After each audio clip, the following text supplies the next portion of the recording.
Baik, selamat siang teman-teman. Assalamualaikum warahmatullahi wabarakatuh. Hari ini pertemuan ketiga mata kuliah viktimologi. Teman-teman akan belajar terkait pengenalan korban. Jadi di sini nanti akan saya paparkan mengenai pengertian atau definisi dari korban dan bagaimana sih, apa aja sih tipologinya korban itu. Oke, kita langsung aja ya. Nah, pengertian korban. Kalau menurut Arif Gosita adalah mereka yang menderita jasmani dan rohani sebagai tindakan orang lain yang mencari pemenuhan kepentingan diri sendiri atau orang lain yang bertentangan dengan kepentingan dan hak asasi yang menderita. Nah, eh, setelah adanya pengertian ini, kemudian juga sebenarnya ada pendapat lain dari Profesor Sahetapi. Teman-teman bisa cek sendiri di buku beliau, Profesor Sahetapi.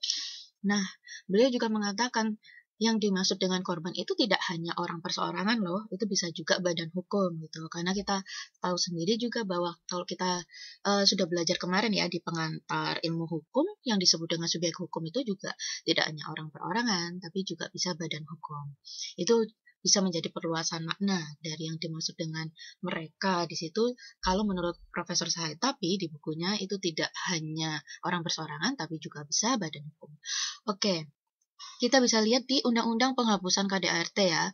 Nah, di UU PKDRT, korban itu adalah orang yang mengalami kekerasan dan atau ancaman kekerasan dalam lingkup rumah tangga. Nah, jadi kalau kita sudah membicarakan apa ya, undang-undang yang lebih spesifik, itu pasti yang disebut dengan korban akan masuk di ketentuan umumnya. Yang disebut dengan definisi korban apa? Karena ini adalah UU PKDRT, ya maka ya korban kekerasan dalam rumah tangga didefinisikan secara spesifik seperti ini. Demikian pula juga dengan Undang-Undang Pemberantasan Tindak Pidana Perdagangan Orang, TPPO. Nah, itu juga secara spesifik kemudian mendefinisikan korban adalah, nah, seperti yang teman-teman bisa baca sendiri, itu. Oke, kita kalau melihat selain dua undang-undang ini ya, ada Undang-Undang Perlindungan Saksi dan Korban, kemudian Undang-Undang Penyandang Disabilitas, itu nanti juga akan terdefinisi masing-masing menurut undang-undang tersebut seperti apa. Oke, sekian untuk pengertian korban. Lanjut kita ke slide berikutnya. Nah, di slide berikutnya ini, jadi kita akan belajar terkait tipologi korban. Nah, sebenarnya kalau kita bicara tentang apa ya, tipologi itu semacam bentuk-bentuk korban itu apa aja sih kayak gitu. Kalau kita belajar ini sebenarnya ini hanya salah satu bagian lah yang saya ambil. Ini menurut pendapatnya Schaeffer yang saya ambil dari bukunya Ibu Maya Indah. Nah, sebenarnya dalam referensi-referensi lain ya itu tidak hanya ada pendapat Schaeffer aja, ada juga pendapatnya Fatah, terus pendapatnya Mendelssohn gitu. Nah, ini saya tugaskan ke teman-teman untuk mempelajari sendiri ya bagaimana pendapat Fatah terkait tipologi korban. Terus Mendelssohn bagaimana ketika melihat tipologi korban. Nah, silahkan teman-teman baca sendiri di referensi. Untuk yang saat ini saya berikan ke teman-teman adalah yang pendapatnya Schaeffer, yang saya kutip dari bukunya Ibu Maya Indah. Jadi yang pertama, Schaeffer kemudian membagi ada 7 tipologi. Yang pertama, unrelated victims. Jadi didefinisikan sebagai mereka yang tidak mempunyai hubungan apapun dengan pelaku, kecuali jika pelaku telah melakukan kejahatan terhadapnya. Nah, jadi menurut Schaeffer ini semua masyarakat itu potensial untuk menjadi korban. Nah, hal ini berarti tidak seorang pun terlindungi untuk menjadi korban tanpa memperhatikan apakah sebelumnya korban mempunyai hubungan dengan pelaku gitu. Nah, dalam hal ini maka tanggung jawabnya terletak penuh di pihak pelakunya, penjahatnya gitu. Oke, kita lanjut ke provocative victim. Jadi diartikan sebagai siapa yang melakukan sesuatu terhadap terjadinya pelanggaran, maka konsekuensinya menjadi pendorong untuk menjadi korban. Nah, untuk ini misalnya ya salah satunya ya ada affair lah. Affair itu apa ya? Permasalahan lah. Jadi jika misalnya si A memiliki permasalahan atau memiliki affair dengan orang lain ya dalam hal ini korban itu juga merupakan pelaku utama sehingga pertanggungjawabannya itu terletak pada pihak korban dan juga pelaku. Seperti itu. Nah, lanjut ke precipitative victim. Nah, di sini didefinisikan bahwa mereka yang secara khusus tidak berbuat sesuatu terhadap pelaku, tetapi tidak terpikirkan bahwa tingkah lakunya mendorong pelaku untuk berbuat jahat terhadap dirinya. Nah, ini misalnya nih, berjalanlah ada si A berjalan sendiri di tempat yang gelap, di tempat yang sepi.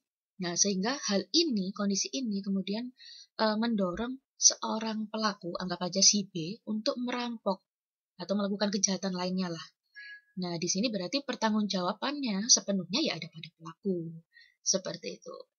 Lanjut ke biological weak victim. Nah, jadi ini diartikan sebagai mereka yang mempunyai bentuk fisik atau mental tertentu yang menyebabkan orang melakukan kejahatan terhadapnya. Nah, misalnya anak kecil, orang lanjut usia, perempuan, orang yang cacat secara fisik, secara mental. Nah, itu bisa menjadi salah satu contohnya. Nah, tapi ya maka dalam hal ini ya pertanggungjawabannya terletak pada masyarakat atau pemerintah setempat karena tidak melindungi para korban yang tidak berdaya tersebut. Ya, tapi kalau kita lihat di penegakan hukum saat ini ya jelas tidak hanya pemerintah saja kemudian yang bertanggung jawab. Ya, pelaku jelaslah bertanggung jawab atas perbuatannya gitu. Nah, tugas pemerintah apa? Tugas pemerintah adalah melakukan perlindungan terhadap para korban tersebut. Begitu. Lanjut kita ke yang nomor 5, socially weak victim. Nah, orang-orang yang tidak diperhatikan oleh masyarakat luas sebagai anggota dalam masyarakat tersebut.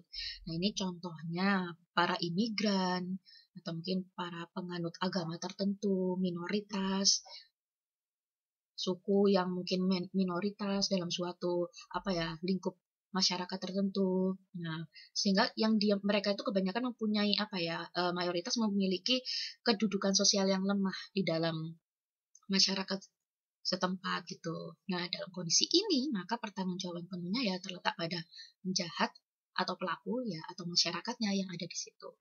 Begitu. Lanjut kita ke nomor 6, self-victimizing victim. Oke. Nah, itu diartikan mereka yang menjadi korban karena kejahatan yang dilakukannya sendiri. Nah, tapi beberapa referensi nih menyatakan bahwa sebagai hal ini tuh sebagai kejahatan tanpa korban lah. Ya karena pelakunya ya otomatis juga jadi korbannya gitu. Self-victimizing victim gitu. Nah, akan tetapi pandangan ini menjadi dasar pemikiran bahwa tidak ada kejahatan tanpa korban di sisi lain gitu. Ya, karena semua atau setiap kejahatan ya melibatkan dua hal. Ya, ada penjahat, ada korban. Cuman memang dalam case ini ya satu orang itu ya pelaku, ya korban juga. Nah, seperti itu. Contohnya apa sih? Pecandu narkotika. Pelakunya ya dia sendiri. Sebagai pelaku penyalahguna narkotika. Ya korbannya ya dia sendiri. Nah, seperti itu. Salah satu contohnya. Sehingga pertanggungjawaban terletak penuh pada si pelaku yang juga sekaligus sebagai korban dalam kejahatan tersebut. Ya, jadi kalau teman-teman belajar undang-undang narkotika nantinya ya penyalahguna narkotika itu ya jelas dia sebagai pelaku penyalahguna narkotika gitu. Nah, tapi dia juga sebenarnya korban. Nah, itu yang kemudian bisa disebut dengan self-victimizing victim. Oke, lanjut ke nomor 7 yang terakhir, political victim. Nah, yaitu mereka yang menderita karena lawan politiknya.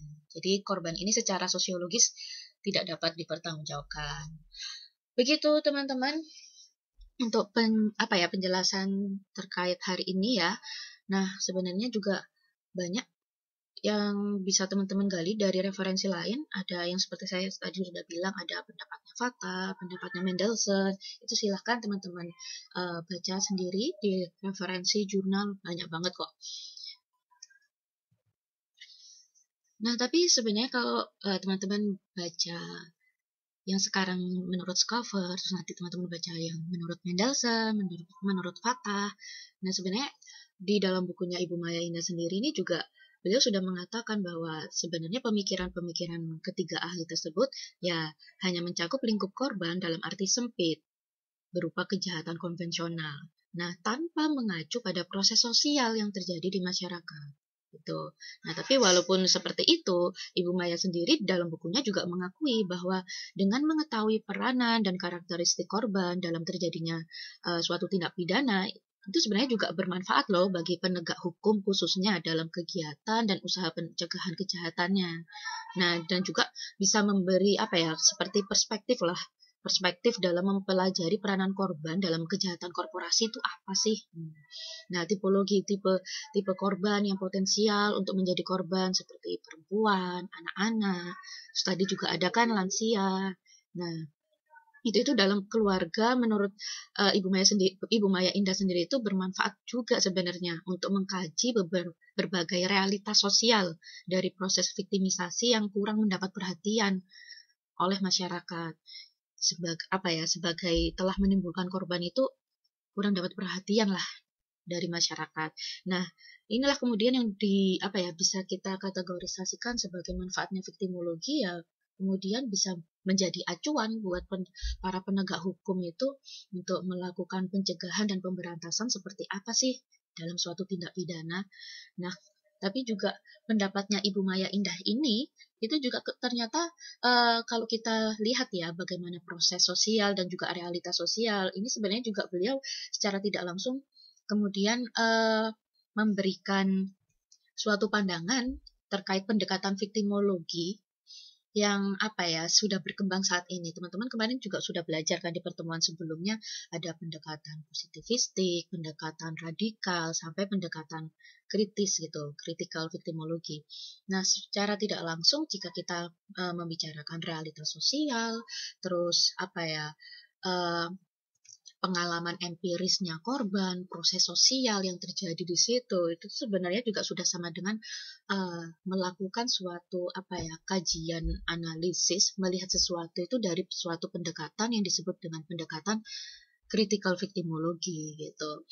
Nah, itulah yang kemarin teman-teman juga udah belajar critical victimology seperti apa, yang mempelajari realitas sosial, kemudian pengalaman empiris yang dialami korban itu juga bisa kita pelajari, kita analisis dalam pendekatan viktimologi tersebut gitu. Oke, mungkin cukup dulu untuk hari ini ya teman-teman, untuk pengenalan korban dari definisi dan juga tipologinya. Teman-teman bisa belajar lebih lanjut dalam referensi jurnal maupun buku yang lain. Oke, lanjut ya nanti di diskusi di forum. Silahkan teman-teman diskusi di forum. Nanti saya nilai juga keaktifan diskusi teman-teman di forum. Baik, referensi mata kuliah hari ini di pertemuan ketiga yaitu dari bukunya Bapak Arif Kosita dan juga dari bukunya Ibu Maya Indah. Baik, kelas saya akhiri teman-teman. Terima kasih atas atensinya. Wassalamualaikum warahmatullahi wabarakatuh. Selamat belajar, sukses selalu.